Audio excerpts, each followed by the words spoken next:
Hello student, welcome to back my YouTube channel amazing class. Student कैसे आप लोग I hope सब मस्त होंगे। और आपका जो मैथ का पेपर आज बाबू था क्लास 10th का, वो भी एकदम अच्छा गया होगा। ठीक है, तो इस वीडियो में मैं आपको बताने वाला हूँ, समझाने वाला हूँ कि कितना आप लोग कितने नंबर सही करके आए स्टूडेंट। तो आप लोग देखिए, क्लास 10th का जो अभी आज पेपर हुआ, जिसका कोड आपको 822 BB है। ठीक है, आपका केवल प्रश्न पत्र ही था। ठीक है, तो आप लोग को इसमें बताना कि आपने कितना नंबर सही किया और कितना नंबर आपको मिलने वाला है। ठीक है, चलिए शुरू करते इस वीडियो को बिना देरी किए हुए।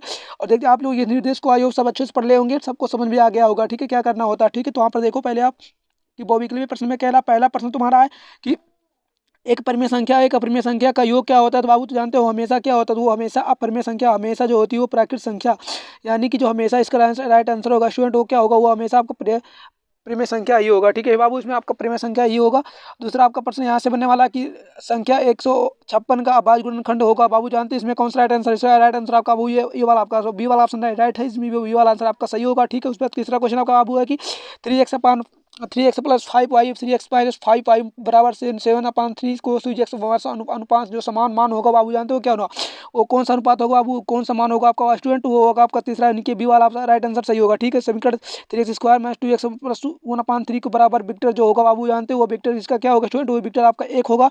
ठीक है, याद रखना इस बात को। उसके बाद इसमें कह रहा है निम्नलिखित सारणी का मध्य जो होगा, पांचवें क्वेश्चन का बाबू आपका पांचवें क्वेश्चन का राइट आंसर जो होगा, वो कह रहा है निम्नलिखित सारणी का मध्य जो होगा वो वर्ग अंतराल यानी कि 2.5 लेकर जो राइट आंसर वो जानते हैं वो 6 वाला होगा। राइट आंसर आपका वो ए वाला है, यानी कि आपका जो ऑप्शन नंबर ए है वो सही है स्टूडेंट। ठीक है, उसके बाद देखिए जो आपका 6वां क्वेश्चन बाबू की त्रिभुज ABC में डी BC बराबर इस प्रकार से AD बराबर 1.5 सेंटीमीटर है।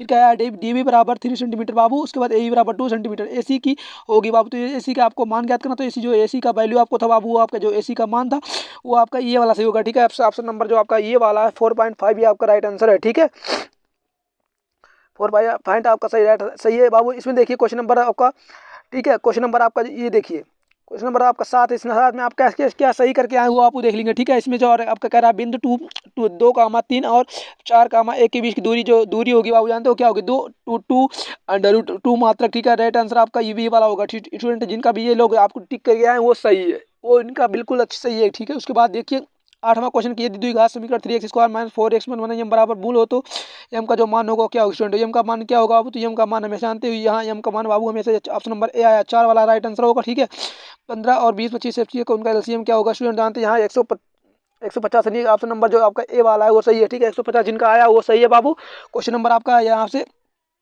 ठीक है, यहाँ से क्वेश्चन नंबर आपका बन रहा है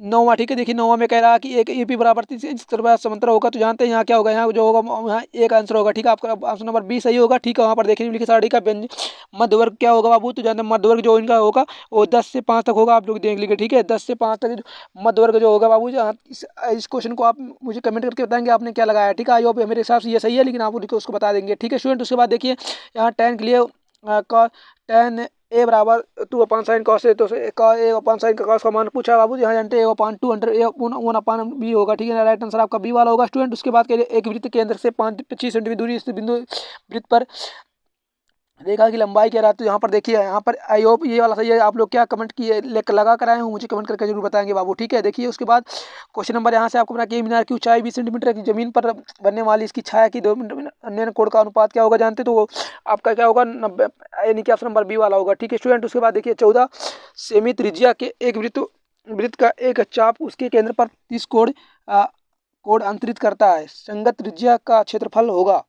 ठीक है, तो देखिए इसका जो राइट आंसर है बाबू वो क्या है, राइट आंसर आपका यहाँ पर जो आपने जो किया है वो मुझे कमेंट में करके जरूर बताएंगे। ठीक है, आपने क्या करके आया स्टूडेंट उस पर आपको जरूर बताएंगे। ठीक है, यहाँ पर देखिए जोकर टोपी का आकार होता है स्टूडेंट, तो किस प्रकार होता है, शंकु आकार का होता है। ठीक है स्टूडेंट, उसके बाद देखिए इस अगला क्वेश्चन आपका है कि कल्पित मध्यक और पग विचलन के संकलित होता है। तो बाबू जानते हैं इसमें कौन सा राइट है, उसमें राइट आंसर आपका जो डी वाला है, यानी कि जो सरल विधि बाबू वो सही है। ठीक है, सरल विधि वाला सही है। यदि कुछ प्रेक्षणों का मध्य 15 तथा मध्यिका 24 है, तो बहुलक क्या होगा बाबू जानते हैं, बहुलक क्या होगा, बहुलक इसका जो आप फार्मूला निकालेंगे, फार्मूला निकालने के बाद इसका जो आप राइट आंसर लगाएंगे जानते हैं वो आपका 49 आएगा, यानी कि राइट आंसर आपका जो 49 आया बाबू वो सही होगा। ठीक है, 49 आया होगा।